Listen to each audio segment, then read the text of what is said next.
Hi everyone, welcome back to Gen Z Science, and this is episode 3 of How the World Heals. In this series, we are traveling across different continents to explore how countries and communities prevent, diagnose, and treat different health conditions.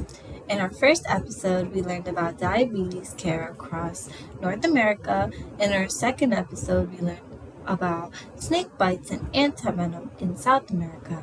And today, in episode 3, we're exploring America, we're exploring Asia, and to learn about tuberculosis, also known as TB. Tuberculosis, first of all, is an infectious disease caused by bacteria. It most commonly affects lungs and can spread through the air when someone with active TB coughs, sneezes, or speaks. Some people may carry the bacteria without feeling sick. That's called latent TB.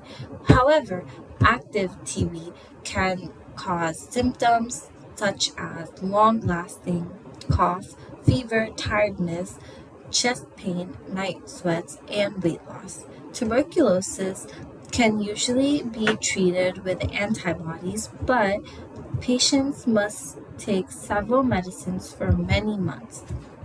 Stopping treatment too early can allow the bacteria to survive and become resistant to that medication. Okay, knowing that, let's begin.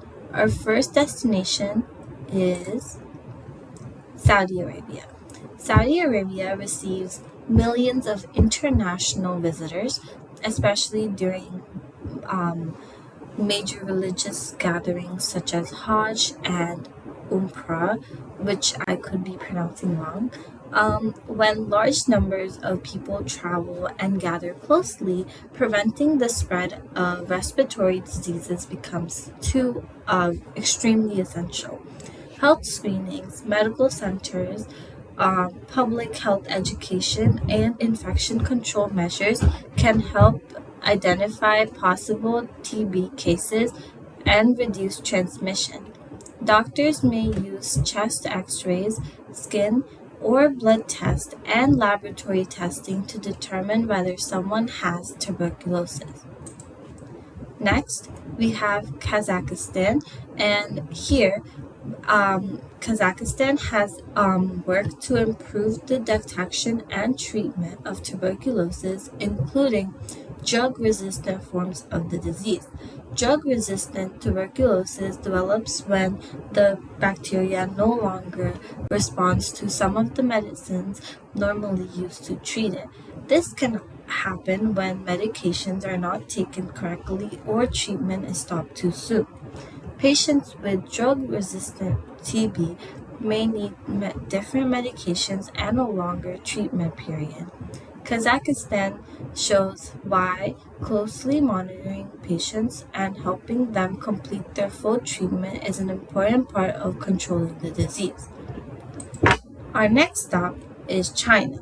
China uses large-scale testing, treatment programs, and public health systems to control tuberculosis. Because TB can spread before a person realizes they are seriously ill, early detection is important. Modern laboratory tests that can help doctors identify TB bacteria more quickly and determine whether they're resistant to certain medication. Once a patient is diagnosed, healthcare workers may monitor the patient's treatment and encourage them to take a dose of medicine. Completing treatment protects the patient and lowers the chances of spreading TB to others. Now from China, we travel to Mongolia, and Mongolia has many communities spread across large and sometimes remote areas. This can make it difficult for patients to reach health hospitals and specialists and testing centers. Mobile clinics, local healthcare workers, and community-based programs can help bring TB screening and treatment closer to patients.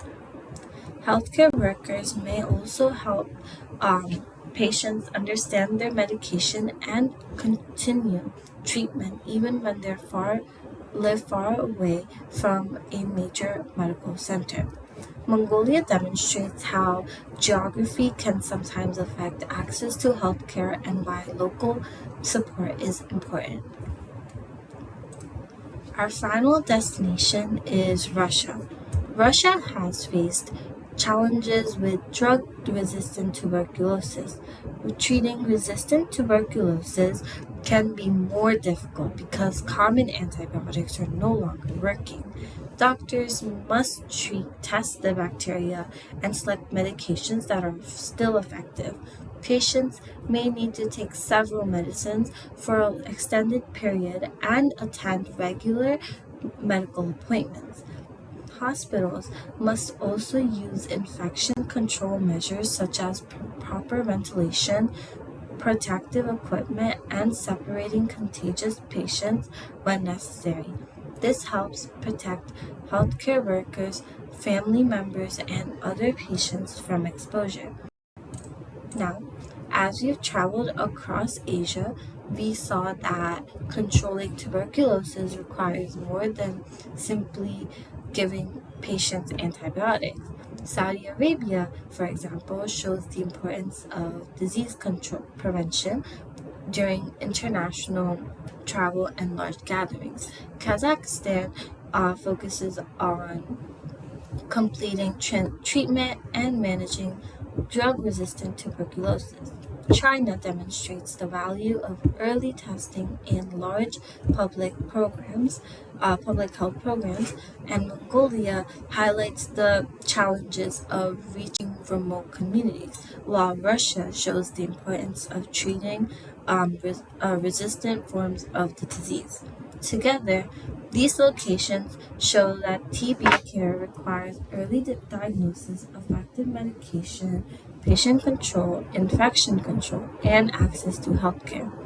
Although tuberculosis is preventable and treatable, treatment must be completed correctly to protect both the patient and the community. Thank you for watching episode 3 of How the World Heals by Gen Z Science. Stay tuned as we continue traveling across the world and discovering how science, medicines, and communities work together to help people heal. Until next time, bye.